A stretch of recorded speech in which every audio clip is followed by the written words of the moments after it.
दोस्तों welcome back to my channel. आप सब लोग सुस्त होंगे, ব্যস্ত होंगे, मस्त होंगे।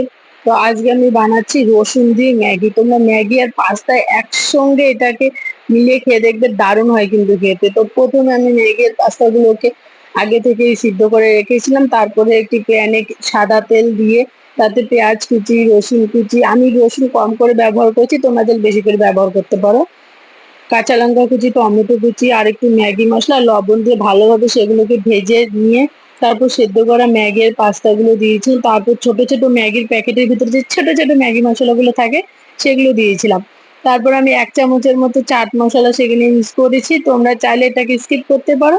তারপর তোমরা যে যেভাবে খেতে ভালোবাসো, ঝাল চাটনি, মিষ্টি চাটনি যেটা দিয়ে খেতে ভালোবাসো সেভাবে সার্ভ করতে পারো। তো আমি শুধু এখানে টমেটো কেচাপ, মানে যেটা কিসাম প্যাকেট পাওয়া যায় না, ছোট প্যাকেট, সেটা দিয়ে সার্ভ করেছিলাম আর কাঁচা পেঁয়াজ নিয়েছিলাম সঙ্গে। খেতে কিন্তু দারুণ হয়েছিল।